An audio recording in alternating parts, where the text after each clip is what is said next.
상행삼매는 반주삼매경이라는 경이 있어요. 반주. 이 반주삼매라는 건 뭐냐 하면 부처님을 부르면 부처님이 내 앞에 탁 나타난대요.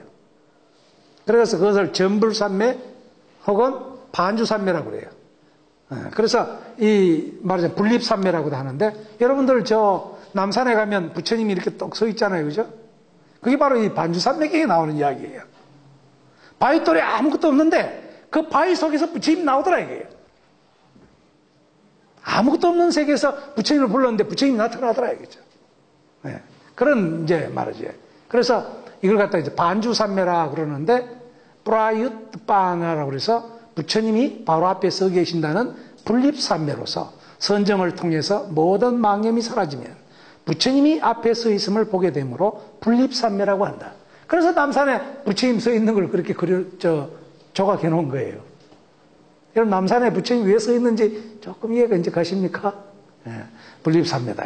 90일을 한정하고 앉거나 눕거나 하지 않고 오로지 돌아다니면서 입으로 아미타불을 부르고 그 마음으로는 그 생각을 잠시도 쉬지 않는 것. 이게 일념 아미타불 이러고 다닌다 이거죠. 근데 요즘 틱나탄 스님 어떻게 합니까? 호흡을 하면서 천천히 걷잖아. 근데 그것도 역시 마찬가지로 똑같은 겁니다. 사실은 말만 다를 뿐, 정신일도가 돼야 된다는 것이. 심일경성. 그래서 그걸 일행, 한 가지 행을 하는 것. 두 가지 하는 게 아니고 하나만 하는 것. 이게 하나의 삼매다. 이거죠. 그걸 상행삼매라 그런다. 그러니까 90일을 한정한다. 여러분, 이제 구순한거라고 그러잖아요. 그래서 중국에서는 첨태에 의해서 옛날에 인도에는 구순한거라는 이름이 없어요. 두 달을 앉든지. 왜냐하면, 인도는 그 우기가 한 2달 정도 계속된대요. 그래서 우기를 피해서 공부를 하는 거거든요. 이게 이제 구순 동안 하는 건 이 상행삼매 혹은 상자삼매 이런 데서 온 거다. 그 다음에 반행반자삼매는 방등경과 법화경에 의한 수행 방법인데, 방등경에 의하면 7일을 한 기한으로 도량을 120번을 돌면서 다란을 외우다가 앉아서 법계의 참모습을 사유하고 다시 도량을 돌고 또 안전과 걸음을 반복하여 수행하는 것. 이게 바로 반행반자삼매입니다. 지금 요즘 참선 선방에 1시간 혹은 2시간 앉았다가 그 다음 일어나가지고 이렇게 걷는 거 있습니다. 이게 또 이와 같은 겁니다, 사실은. 근데 이거는 다만 반은 앉고 반은 걸어다니는 거니까 조금 다르죠. 선방은 앉아있는 걸 주로 하니까. 그래서 이렇게 이제 말하자면 수행하는, 이게 방등경에 나오는 이야기고, 법화경에는 21일을 한 기한으로 경전을 독성하는 유상 안락경과, 유상은 상이 있는 안락경입니다. 그러니까 안락을 상으로 생각하는 것. 그 다음에 앉아있을 때는 제법의 실상을 관하는 무상안락경, 상이 없는 제법의 실상만 관찰하는 그런 수행을 하는데, 유상무상의 안락경은 보현의 2가지 삼매이다. 유상과 무상의 안락경. 보현보살은 문수보살과 보현보살이 있잖아요. 문수의 지혜와 보현의 행원인데, 행원 가운데 이런 수행을 한다. 이게 반행 반자 삼매다. 오늘 이거 다 설학과에서 한 학기 공부할 때 이거 가지고 한참 이야기하는 건데, 오늘 대충 이런 게 있다 하는 걸 이제 여러분들 생각하시고. 그 다음에 이제 비행비자삼매입니다. 아까 이야기했던 것처럼 규정된 방법에 얽매이지 않는 일상생활 전체 속에서 삼매를 수행하는 것. 지례법사는 내용적으로는 수자의 삼매의 실천을 권하면서도 형식적으로는 방등삼매나 법화삼매의 예참 또는 반행반자삼매의 수행을, 이것을 시설해가지고 방편으로 설명해 주는 거죠. 그래서 결국은 수자의 삼매로 이끈다 이거죠. 그래서 그는 다란이를 지송하는 수행이 곧 참선에서 말하는 최상선선과 다르지 않다는 거예요. 그래서 수자의 삼매의 실천으로 보고 있는 것. 그러니까 연부를 하든 다란이를 지송하든 그게 다 선하고 관련되지 않는 게 없다. 그러니까 여러분들 혹시 참선하다고 맨날 천수경만 일일이 그러면 니는 천수경을 제대로 공부했니? 이렇게 말해도 됩니다. 오늘 여러분들은 굉장한 거 배웠습니다. 천수경 독경하는 것도 참선하고 다를 게 없다. 다만 천수경을 하다 딴 생각하면 안 되죠. 그거야 참선도 마찬가지죠. 참선도 망상하면서 참선할 수는 없잖아요. 모든 것이 하나입니다.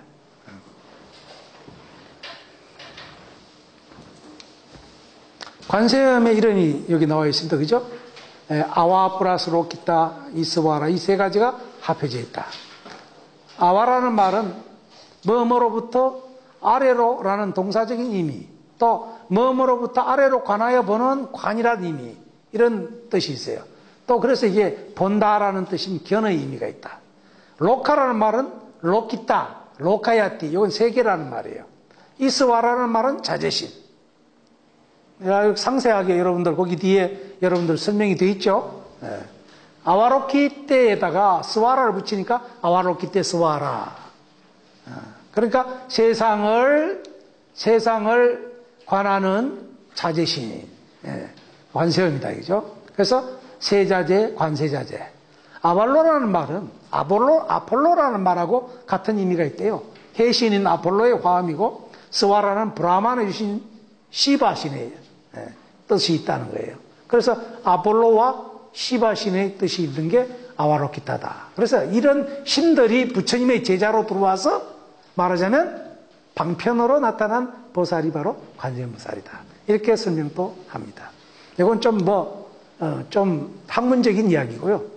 그 다음에 이제 여기 능언경에 보면 이건 원통이라는 말이 있습니다. 능언경 권6에 보면 관음보살 자신이 삼매에 들게 된 연유를 설명하는 가운데 부처님께 고하기를 옛날에 수없이 많은 항아사급 이전에 어떤 부처님이 출현하시니 그 이름이 관세음이었습니다. 저 시방세계의 고뇌 중생으로 하여금 그 음성을 관하여 해탈을 얻게 하였는데 중생들의 듣는 귀가 청명함으로 청각적 언어를 통해 그들을 진리의 세계로 이끄는 것을 수행으로 삼는다. 그래서 관세음의 수행 방법, 우리는 이를 이건 원통이라고 그런다. 그래서 원통전 그러죠. 어디에 있습니까? 저 낙산사에 가면 관음전이 있죠. 그게 그 원통전이 있습니다. 그죠? 원통보전. 둥글 원자에다가 통할 통제, 모든 게 통하는 거죠. 소리를 듣고 크기로 들어가게 돼 있다. 그죠? 이게 사실은 제일 중요한 겁니다. 이건 원통. 땡 하는 순간 조신이 일생을 살았던 것처럼. 반대로 생각하면 땡 하는 순간 부처님의 세계로 들어가는 거야. 이게 이건 원통이다.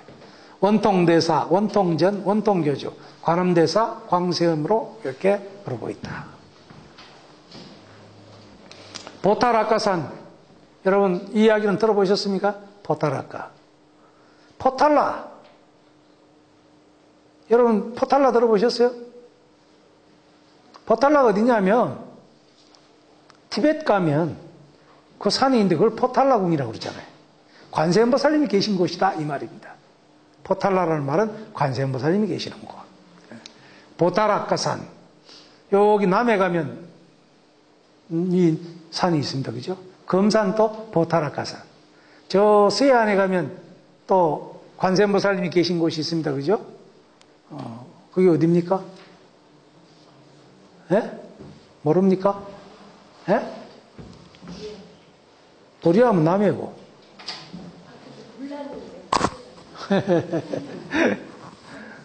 서해안에도 가면 있고 동해안에. 동해안에 불난 곳은 동해안이죠. 동해안에 가면 낙산사가 있고 거기에 또 관세음보살님이 계신 곳이 있고 그 이상대사가 거기서 이상대가 있고 거기서 조금 더 가면 이제 관세음보살님 계신 곳이 있죠. 이게 보탈아까산. 또 서해안에 가면 또 있습니다. 여러분들 잘 모르시네. 혹시 향이라면 아닙니까? 향이라면 남쪽에 있죠. 숙제를 내드릴까. 네. 자, 달라이라마가 계시는 곳도 포탈라라고 그러고, 보통 여기 소백산을 어디 소화수라고 그러죠. 그것도 관세음이 계신다고 그래요. 네. 해도, 광명이라고 번역되는데, 중국에 가면 여기 보탈아까산이 또 있습니다. 네. 그리고 중국 절강성 영파의 주산열도, 한국은 강원도 양양 낙산사 홍연암, 일본은 나지산 청안도사, 경덕관 때 한지리의 희명이라는 아이가 여기에 요 창궁유사 여러분 한번 읽어보세요. 분황사 천수대비 맹하 득안조. 여기 보면 이런 시가 나옵니다. 무릎 꿇고 두 손 모아 천수관음 앞에 비로 삶아 두라이다. 점은 손 점은 눈을 가지셨사오니 하나를 내어 하나를 들어 둘 없는 내오니 하나를 랑 주시옵시라. 나에게 주시옵시사. 나에게 주시면 자비가 클 것이로다. 이렇게 기도를 했대요. 요즘 우리말로 해놓으면 그렇잖아요. 나한테는 하나도 없는데 부처님 1000개나 되니까 그 중에 하나 빼가 나한테 주세요. 이렇게 기도했다 이거죠. 그래가지고 눈을 얻었대요. 여러분 혹시 편찮으신 분들이 계시면 걱정하지 마.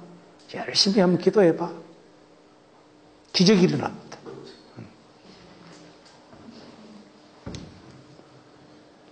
25보살이 각각 40개의 손과 눈을 갖춘 까닭에 그 합이 곱하면 천수천하이 된다. 또 25보살이 11면 곱하기 2개의 눈을 가졌으니까 11 곱하기 2하면 22개지요. 거기다 더하기 3개 하면 24개, 5개의 보살이 된다. 또 1면에는 3개의 눈을 가지고 있으니까 25왕과 40개의 손이 된다. 이렇게 해서 천수로 계산하기도 합니다. 그 다음에 여러분들 욕계, 색계, 무색계에 대한 이야기는 여러분들에게 했죠. 그래서 이런 것들이 이제, 다 있습니다. 그러니까, 욕계, 색계, 무색계. 욕계 6천, 색계 18천, 무색계 4천. 그래서 6, 18, 4. 그래서 28천. 또 3개 25유. 그래서 28개의 하늘. 이렇게도 설명을 합니다. 화엄경 입법계품에 보면, 내가 마이크를 안 들고 했네. 그러니까 목이 자꾸 타네. 정신이 요새 없네요. 서기 1세기의 화엄경 입법계품에 보면, 선제동자가 53선지식 중에서 28번째 남천축국의 보타락가산에서 관세음보살을 칭견합니다. 그래서 서기 148년 안세호의 불설 자서산매경에는 광세음이라고 나오고 기원전후 성립한 다라니 직경 법화산매경 법화경 보문품 능언경 여기에 보면 이런 게 나타난다. 그 다음에 서기 1세기에 조성된 관세음보살이나 인도의 간다라 지방에서 이 관세음보살에 대한 게 나타나고 있다. 그 다음에 서기 400년 초 천축을 순례한 법편 역유천축기저이라고 하는 책을 썼는데 그 가운데 대성의 보살들은 반야바라밀과 문수사리 및 관세음 등을 공양한다. 이렇게 그때 벌써 이런 관음보살과 문수보살에 대한 신앙이 있었다는 게 등장한다. 그 다음에 이 관음보살과 아미타불의 관계인데요. 반주산매경 이후 148년 이후에 안세고라든가 지루가참 등에 의해서 이 반주산매경이 번역이 되는데 이 아미타경은 구마라집이 번역을 하고 또 당나라 현장법사에 의해서 번역이 되었고 서기 1세기경에 서북인도에서 처음에는 독립적으로 발전했고 나중에는 통합돼서 이것을 비화경 또 관세음보살 수기경에 의하면 아미타 부처님은 과거 대세지보살 및 관세음보살님의 아버지다 이렇게도 나옵니다. 여기에 대한 이야기도 아주 참 그 슬픈 이야기가 있어요. 마엘바질이라는 곳에 그 아버지가 후처를 뒀는데 이 후처가 애들을 데리고 왔는데 아버지가 놓은 아들 딸을 없애기 위해 가지고 마엘바질이라는 곳에 갖다 내버리고 옵니다. 그러면 얘들이 죽으면서 비통하게 하면서 거기다 써놓고 죽기를 뭐라고 그랬냐. 앞으로 사람들이 태어나는 곳에는 저 같은 이런 고통을 당하는 사람이 없었으면 좋겠습니다. 그러고 원을 세워가지고 관세음보살이 됐다. 이런 이야기가 나와요. 그래서 후대에는 동일화된 모습으로 광세음 대세지 대사라고 이렇게 나옵니다. 이게 불설 해용왕경에 나오는 이야기입니다. 여기 보면 광세음 대세지 대사 이게 함께 되어 있죠. 관음과 대세지가 함께 있는 말하자면 대사라는 말은 보살이거든요. 그래서 이렇게 이제 부르기도 한다. 자, 우리나라에는요, 서기 384년, 이게 백제가 불교를 받아들인 때입니다. 침유왕 때죠. 태동고성전 마라난타조에 보면 관세음의 궁전이 그 산정 월악산에 있다. 여러분 월악산 가보셨습니까? 네, 월악산 이게 저기 중부 지역에 있는 산이죠. 월악산 덕주사라는 곳이 있고 거기 가면 세계사라는 절도 있고 그 산 너머에는 거기에서 박정희 대통령이 기도를 했다고 그러죠. 그래가지고 거기서 잘못해가 사람을 죽여가지고 뭐 만주로 도망을 간 이야기가 있습니다. 그래서 그런 이제 곳이 있는데 여기 이제 말하자면 이 월악산에 관세음보살님이 계셨다. 또 서기 583년에 백제사문 일날을 구세 관세음의 제례로 정정했다. 그래서 거기 가면 구다라 관음이라는 것을 그 박물관에 모셔놓고 있습니다. 호류지에 가면 신라의 관음신앙은 상공율사, 자장율사, 상공율사에 보면 자장율사의 부모가 천부관음께 자식을 두어달라고 기도를 해가지고 자장율사를 태어나게 했다. 이런 이야기가 나옵니다. 신문왕 때 대덕경은 갑자기 병이 났다. 아까 그 나왔죠. 제가 아까 무슨 왕인지 잘 모른다 그러는데 경흥대사인데 한 비구니 스님이 병을 치료하기 위해서 슬픔의 소치다. 그래서 희수하면 나리라. 그러고 11면상의 과면을 만들어가지고 웃음거리춤을 추게 하니 병이 나왔다. 그래서 남왕사에 들어가서 그 지팡이가 남아있었는데 탱화에는 11면 원통상에 있더라. 이런 이야기가 나옵니다. 그 다음에 경덕왕 때 희망의 이야기, 그 다음에 당나라 적산원의 강경이식에 나무 대자대비를 선창하고 대중은 관세음보살을 부른다. 이런 이야기가 나오는 걸 보면 굉장히 우리나라에는 오랫동안 이 관세음보살님에 대한 신앙이 있었다. 이것뿐만 아닙니다. 관세음보살님이 그림 그리는 사람에게 나타난 이야기라든가 여러 가지 이야기들이 우리 이 경주 신라 땅에 특히 관세음보살님에 대한 이야기가 굉장히 많이 나타납니다.